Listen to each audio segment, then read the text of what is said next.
Hi, y'all. Welcome to another episode of the Shenanigans podcast. I'm Jesse here with my co host Greg. Hello. And today we're going to be talking about stress and how we deal with it. So, Greg, why don't you tell me a little bit about how you cope with stress? Well, I usually cope with stress by creating a planning schedule so that I can visualize my day.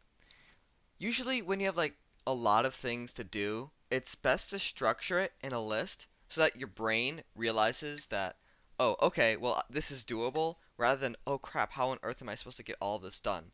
I usually create schedules in my head rather than like actually writing it down.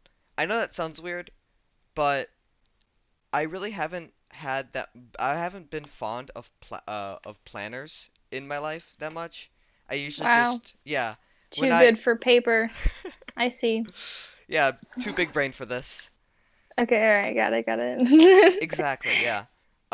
That reminds me, when I was in elementary school, you know they usually have they give your mandatory planner or like they You it's like mean the thing that I gave away every year to somebody who lost their own? Yeah, I know what you're talking about. oh yeah, exactly. Uh, I usually would just doodle in it the entire time and not actually plan out my days. My parents were a big advocate for me planning out my days that way, but I realized that my brain was big enough to store that information. So, Nice. My favorite part about those planners is like the world maps and all the little quirky, like, here's the oh, the metric to atlas. standard conversion in the beginning. And I'm just like, yo, this is so helpful. Oh But yeah. still, no thanks. I think it was one time that that information actually helped me, or not me specifically, helped someone I know on a test. Like they had their planner out, and so what they did was they had their planner open to a specific page, like under the table, and they had a test about geography. So they just opened it to the atlas page and then just copied off the planner. Wow, and you're calling yourself big brain for not using it, but I'd beg to differ. You know, Whoever this kid is really has his stuff figured out. I, I guess so. But what about you, Jess? Um, So I'm apparently not big enough of a brain to not write my stuff down. I have this whiteboard that's actually right next to me in my room right now. I think it's like 2 square feet of just whiteboard with cute little flower designs. Super aesthetic, you know me. Um, Hmm. and I color code it based on what I have to do and what it relates to and like the severity of like how much I need to get it done today. So like red would be like super severe, but like something in yellow would be like moderate. Ew, why would I write in yellow on a whiteboard? Okay, first of all, gross. And second of all, I have better color choices than you do. I Yeah. use a ranges of greens, blues, purples, pinks, browns, those sort of things that aren't aggressive on your eyeballs. Uh, yeah, and I like to write down super simple stuff like showering and making my bed and the things that I would do anyway just to make me feel better. Because physically crossing stuff off the board is so just mentally satisfying. Yeah. If I were honestly, if I were to structure my day out, I would probably do it in color code because usually when I do school projects, I am a big visual guy. So even though I can get the information myself sometimes, but I usually am the one who makes it visually appealing. And so I feel like if I created a schedule for my day, I would also keep it color coded because I don't know, I like visually appealing things. Yeah, that's interesting considering you write your notes in pencil. Well, you got me there. I guess Yeah, that's really just yeah. a byproduct of laziness. Huh, interesting. Do you find yourself going back to your school notes, or do you think they're unnecessary stress? Um, Personally, I don't think that they've been necessary to me at all throughout the past 3 years of high school For all subjects? for all subjects. I Really? The only time I looked back on anything for studying is either in the textbook or specifically for German, I'd go back to the Quizlets and study off that. I or the worksheets. I never actually look back at my notes. As dumb as that sounds, it's never been necessary in my academic career. Yeah, I think it's more for just the appeal that like you have this reference somewhere if you need it. I know I didn't take notes in algebra last year first semester, and I dearly paid for it when it was finals time, and I went, "What's a matrice?" Um, Dang. so I think it's more of that just little like just in case moment because I write my notes in a way that I understand because I don't really fit into a learning category.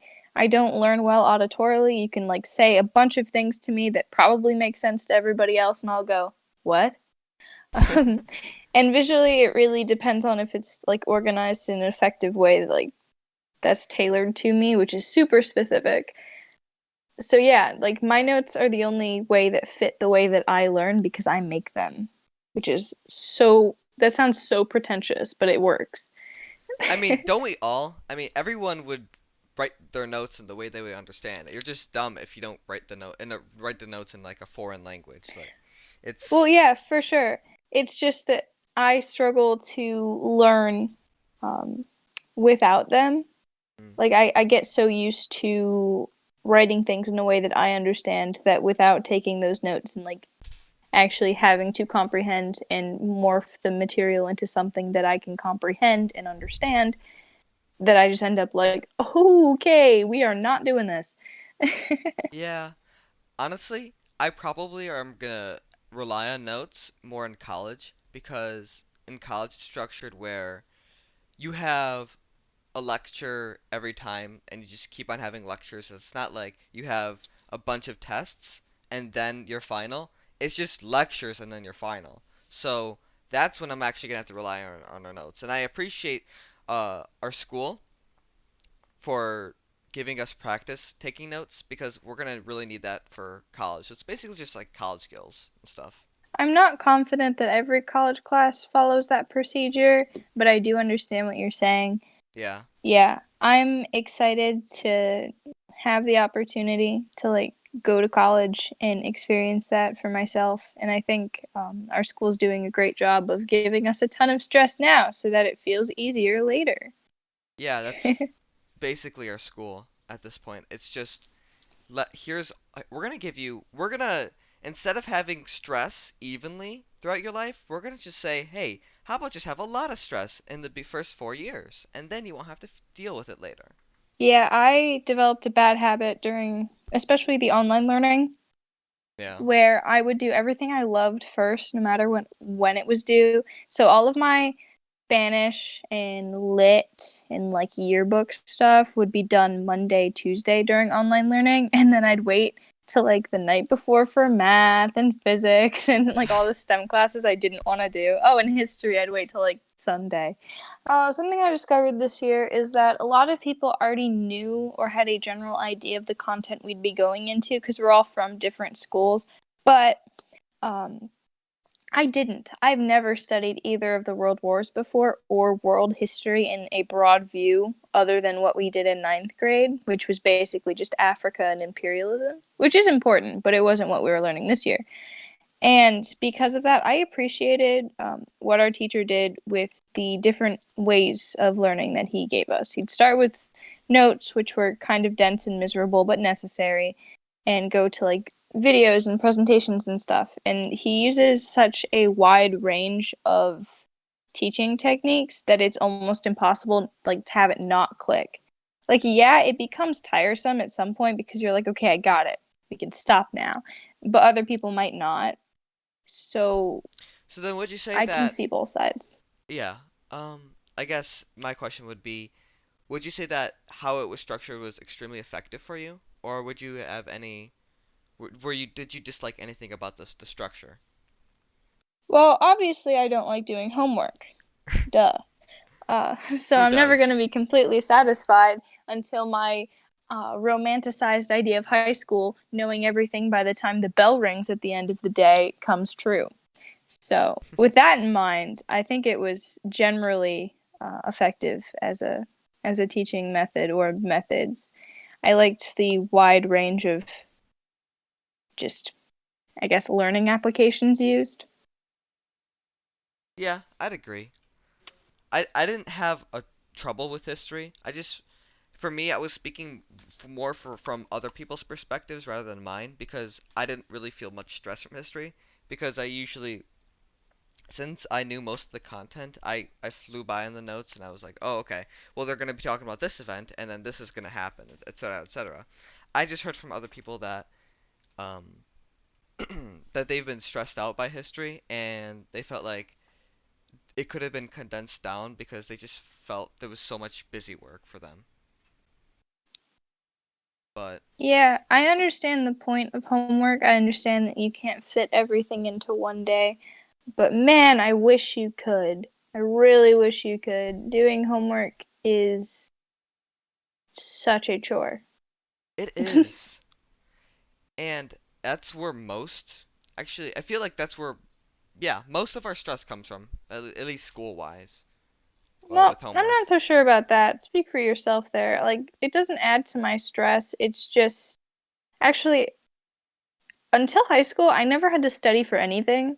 So now, even studying, which isn't technically homework and is rather just something I need to do to pass the class, feels like a bigger chore than homework, right? Because it's something I feel like I'm putting on myself because I'm the only person that can measure my understanding of something until the test comes.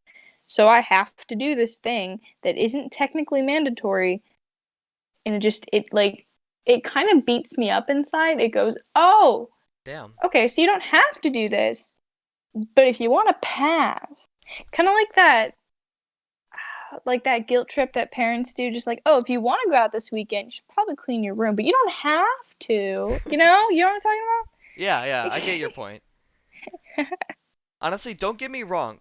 I agree. The tests also bring a lot of stress and the like I had a test for well, not really a test, but an oral for German that gave me so much That would stress. wait, that's like speaking practice, right? Yeah, Okay, it's an oral test.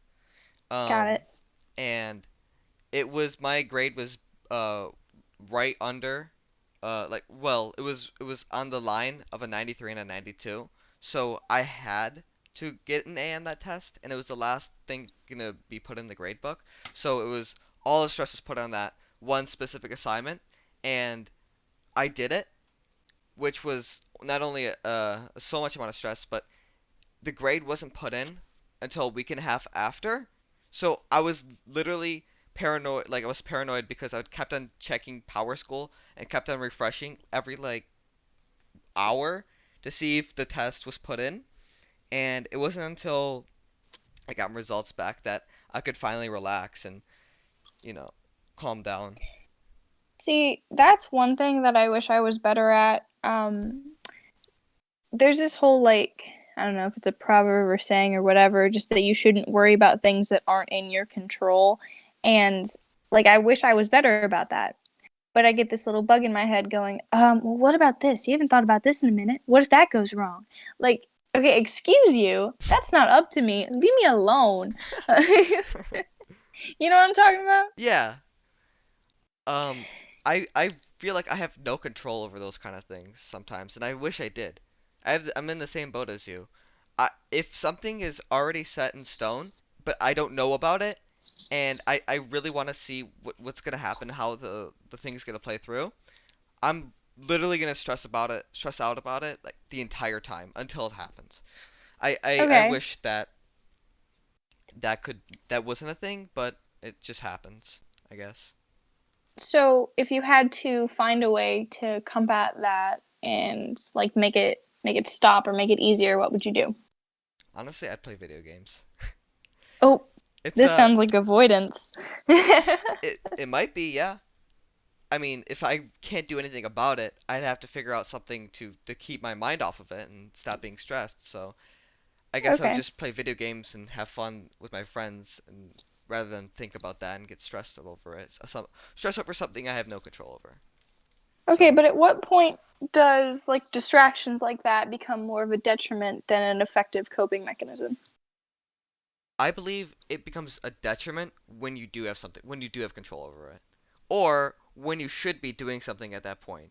Meaning you're stressing over college or you're stressing over your or your standardized test rather than uh, getting your results back or waiting for your results back. You could be working on something else rather than just playing video games the entire time. That's the only time it becomes a detriment when you should be doing something else, but you're not. You're avoiding it, basically. Well, I'd also like to bring up the point that sometimes not stopping prep, like I had an oral assessment for lit for as like my final, and I didn't stop practicing. I had my script done for a week beforehand, and I practiced I think 6 times a day. And the day before, I kept messing up, and I was like, okay, we're done now. And I didn't do it again until I had to do the final, right? And I think at some point you also have to just let the stress exist and not prepare, because the more stressed you are, I think the worse the preparation goes. Does that make sense? Oh, no, I definitely get that point. Yeah, when your Yeah. stress hinders your practicing and it actually just becomes ineffective and you're only making it worse and it's a vicious cycle of, oh no, I'm doing worse and I'm gonna get more stressed about it and then I'm gonna have to do more of it, then I'm gonna get more stressed about it. I totally get that point. Yeah. So I guess it's more about happy mediums than anything else. Yeah, that's true. You can't always be working or you have to give yourself a break. I mean, we're all human, so there's no way we can be Uh, perfect. Excuse you, I'm a leaf creature. What are you talking about? Oh, I'm so sorry. I completely Rude. forgot. My bad. Rude. Yeah, my condolence. Oh God. Yeah, thank you. You're Thank you. welcome. You're welcome. But yeah, honestly, that's how I get myself through school, really. I don't always prepare. As much as it seems that I am a workaholic or I keep on working and keep on working and I don't like stop. That is not me at all. I work on something and then I get everything done and then I just play video games for the rest of the day so that I could just relax. If I didn't have my hobbies of video games or just like hanging out outside, I don't think I'd mentally be able to get through the year. Like I would probably break down multiple times because Oh, yeah, I would not be able to get through this school year or any school year or in high school specifically without video games or going outside and activities and having fun. I would not be able to keep on working or working. That's just not me. I don't think that anyone can.